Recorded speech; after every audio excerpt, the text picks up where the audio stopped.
they're trying to get some prices down.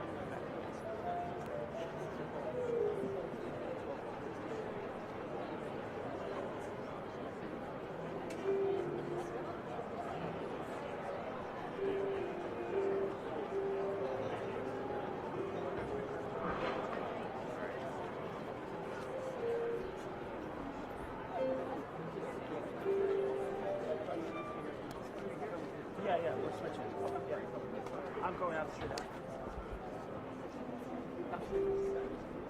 Yeah, I don't know.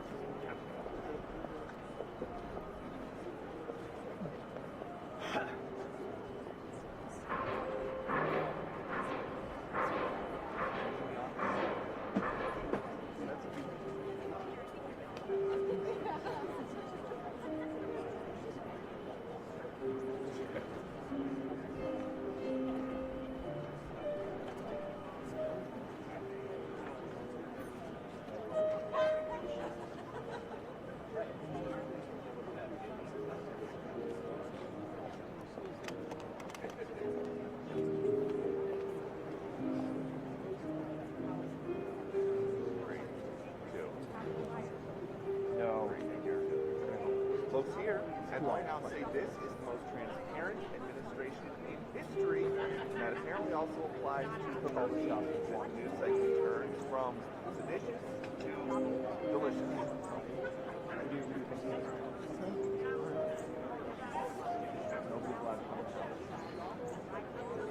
We've had family in town before. Kind of a tough room in there, tough turkeys. Kind of a tough room in there. Tough turkeys. We are now in the midst of big food holidays. We know how President Trump feels about fish.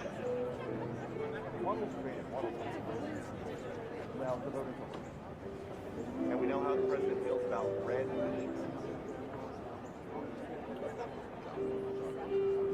But what about turkey?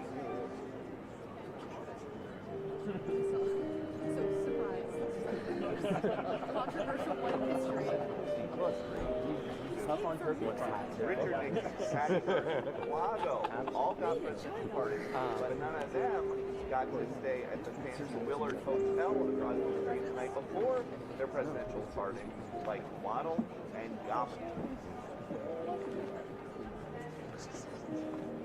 Head out there. People are running children.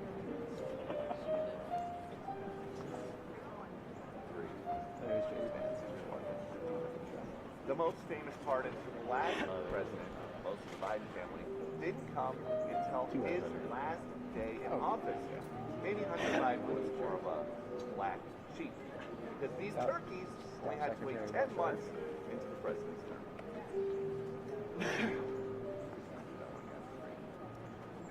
The most famous pardons from the last administration, most of the Biden family, didn't come until the last hours of his last day in office.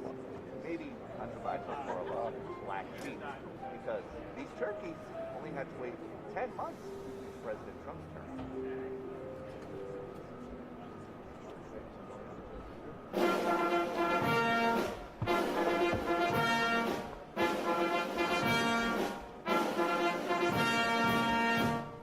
Ladies and gentlemen, the President of the United States and First Lady Melania Trump.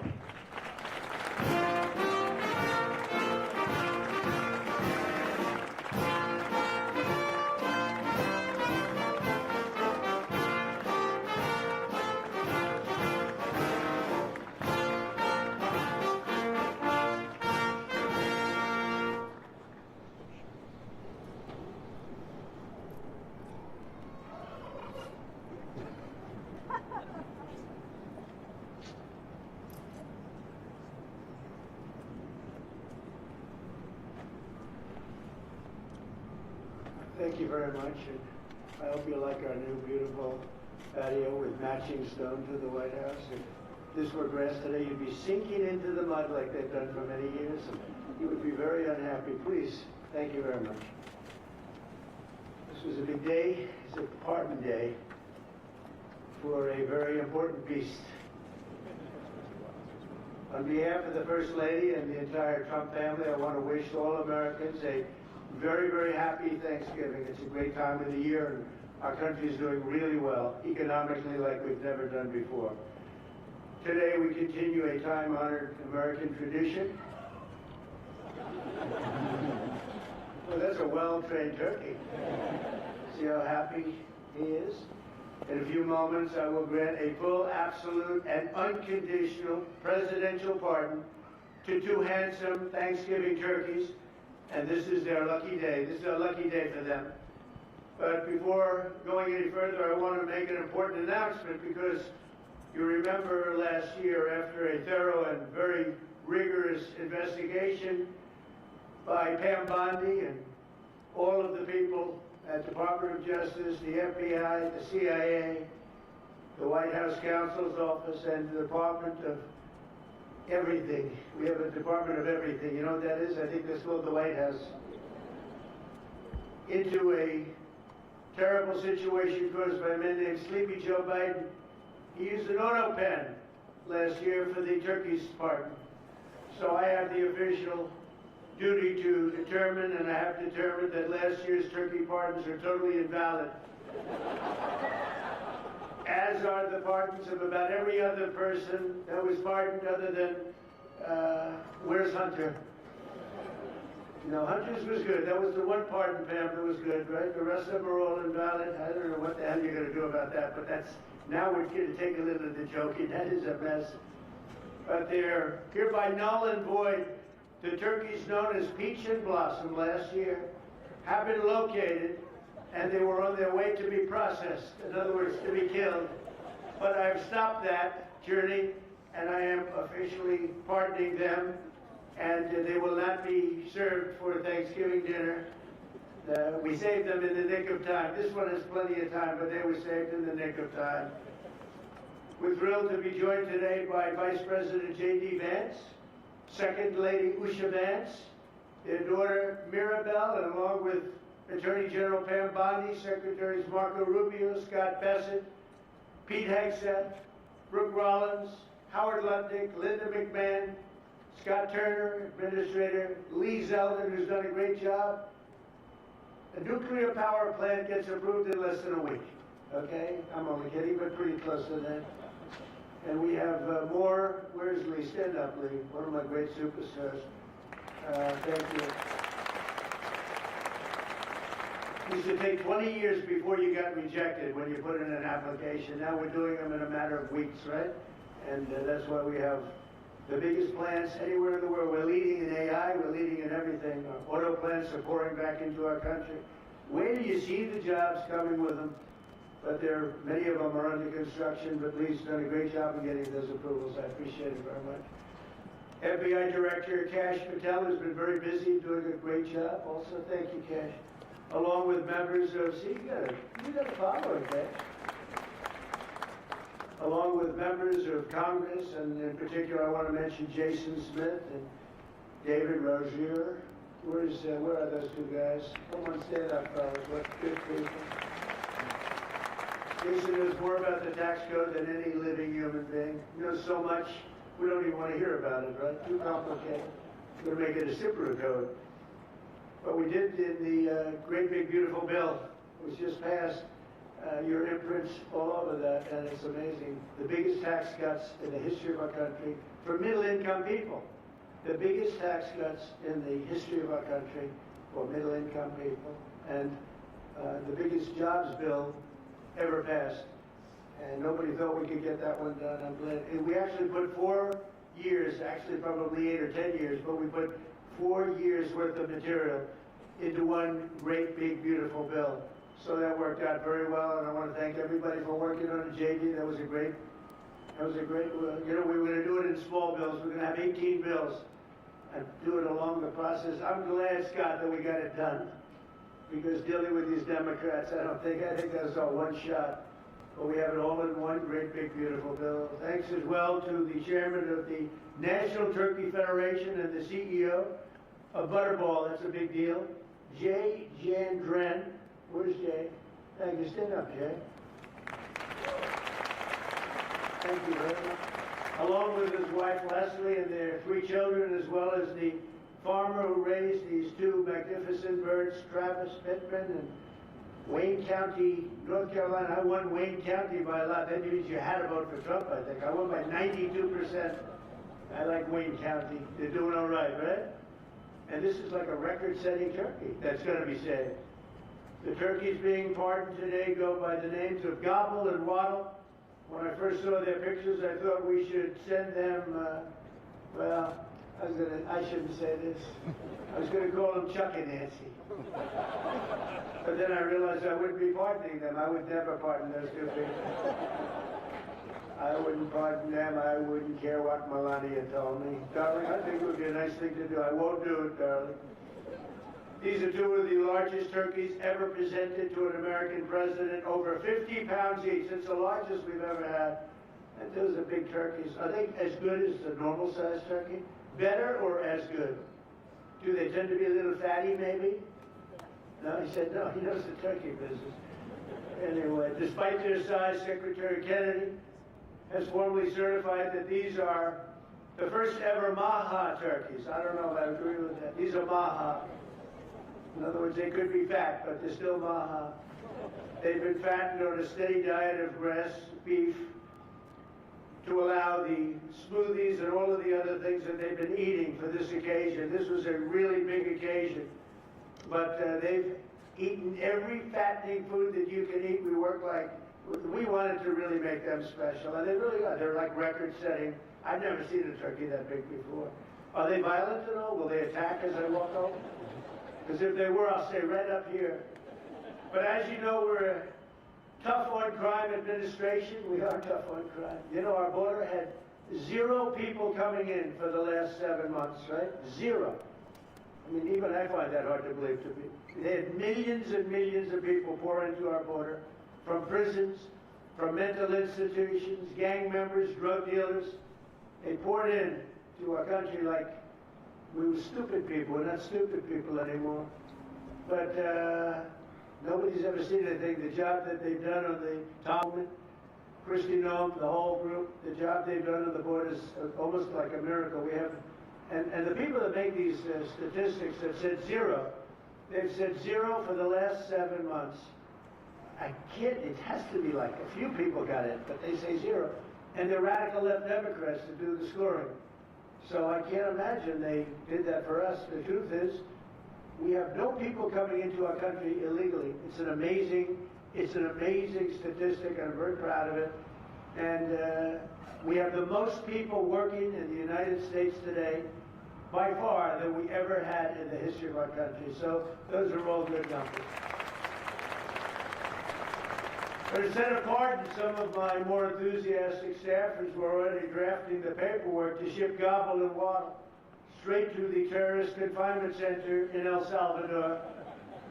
And even those birds don't want to be there. You know what I mean? It was a tough. I'd like to thank the president of that country. They do a rather efficient job. It's going to be the largest prison in history. I've never seen anything like it. And a lot of people are behaving on our streets now. You know, Washington, D.C. is considered a safe zone. This was one of our most unsafe places anywhere in the United States. It is now considered a totally safe city. I won't tell you about murders. We're having murders, like a lot of murders, on a weekly basis. We haven't had a murder in 6 months.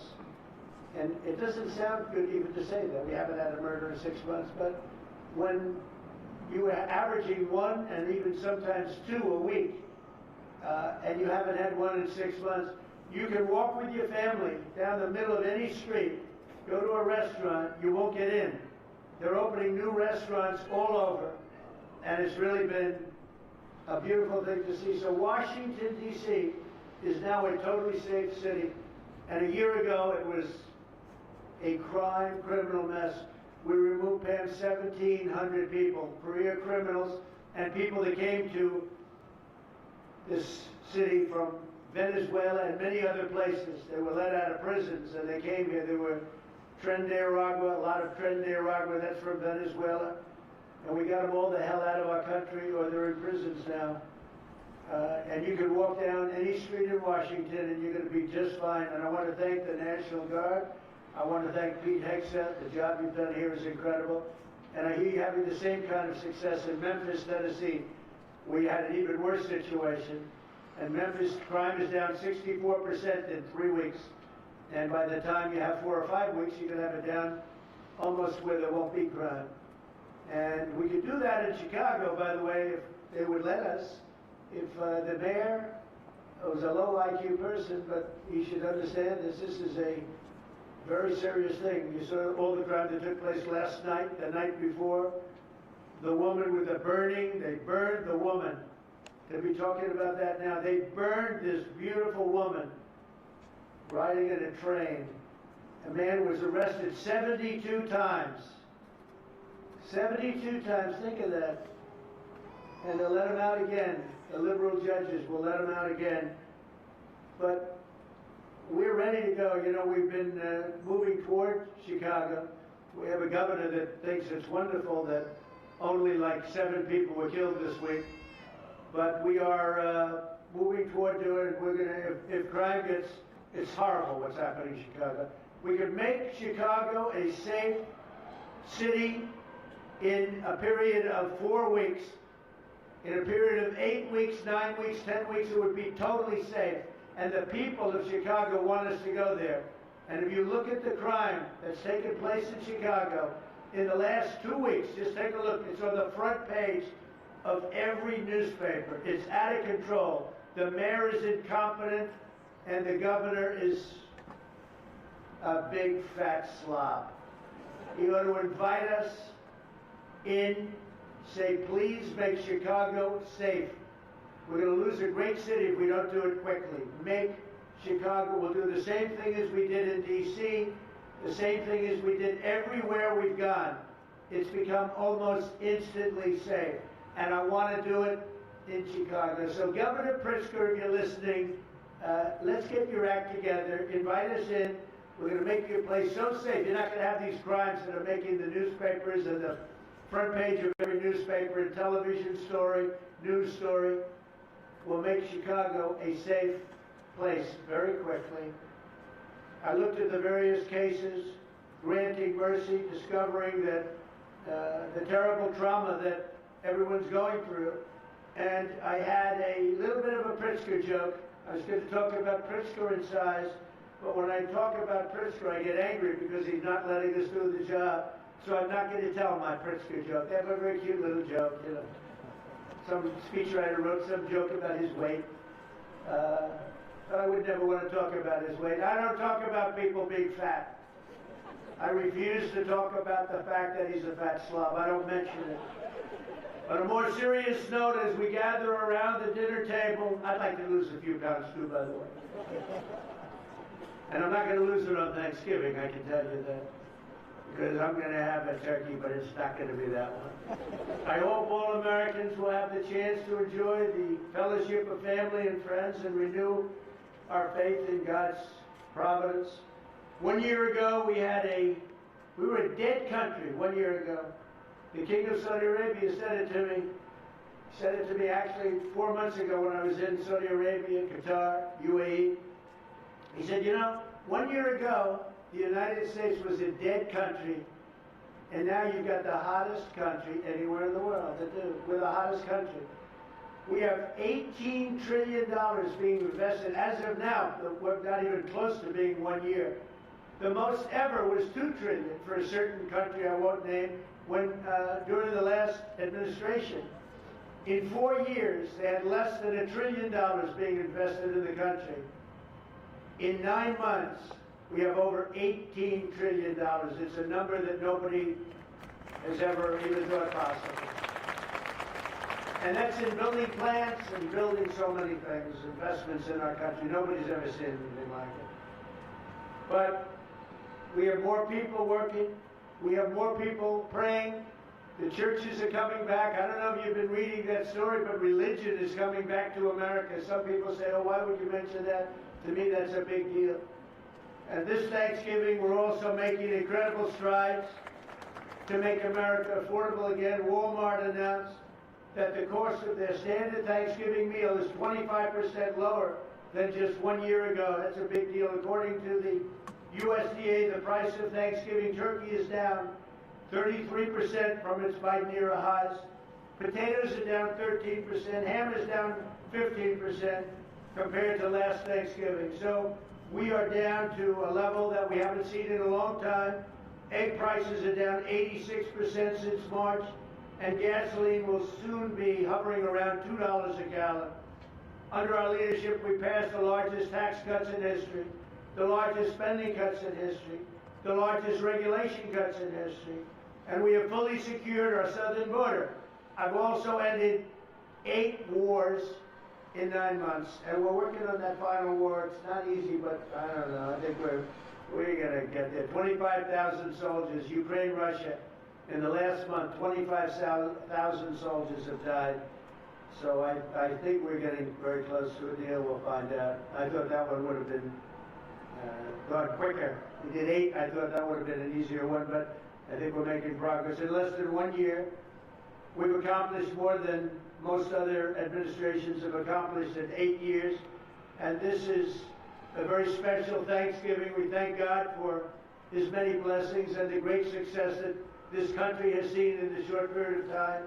We draw strength from the love of family and friends, and we express our undying gratitude for the men and the women of the United States Armed Forces. We love them.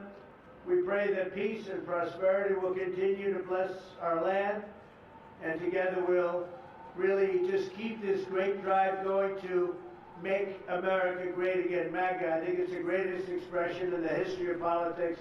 Make America great again.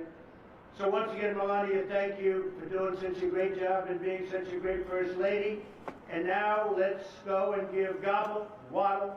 Waddle, by the way, is missing in action, but that's okay. We'll pretend Waddle's here.